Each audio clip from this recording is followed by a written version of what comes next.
Each year, over 1 million people are injured due to slip and fall accidents, accounting for more than 12% of all slip and fall emergency room visits.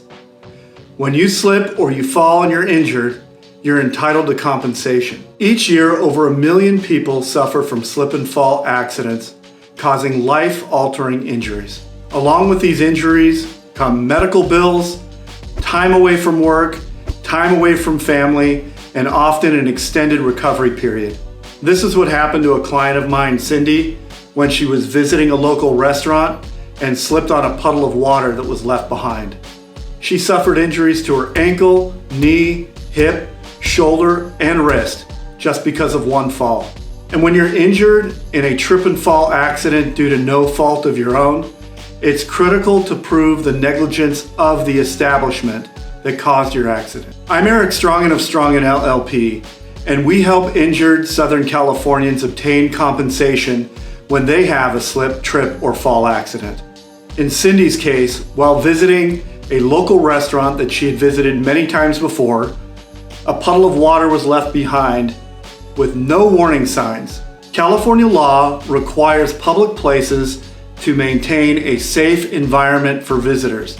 In this case, there were no warning signs, nothing to alert Cindy to the fact that she was about to walk through a puddle.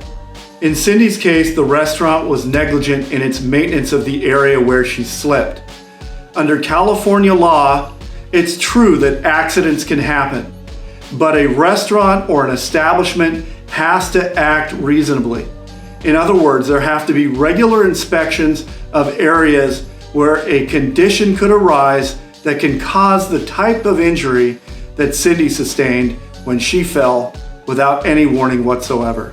But it's not as simple as that. The second thing that we had to show was that Cindy was harmed because of this accident.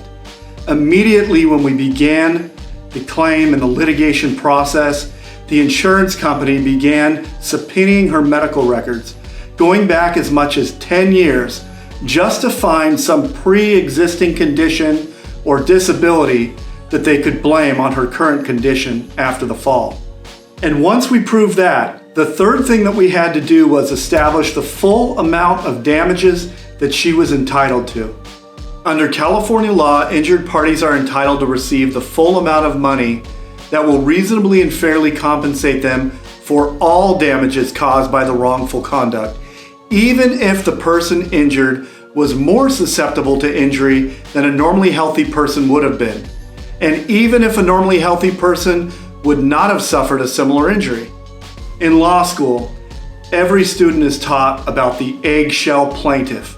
What that means is that something that might not injure a healthy individual, but injures or kills somebody with a thin skull because of some pre-existing condition, the person with the eggshell skull is still entitled to full compensation for their injuries despite their weakened condition before being involved in the accident. In Cindy's case, she did have pre-existing conditions, but because of the way that California law is written, she was able to obtain full compensation for the injuries that she sustained as a result of her slip and fall accident at the restaurant. Don't try and take on the defense lawyers and the insurance companies on your own. Hire experienced attorneys. Schedule a time to meet with us for a free consultation and make your challenge our climb.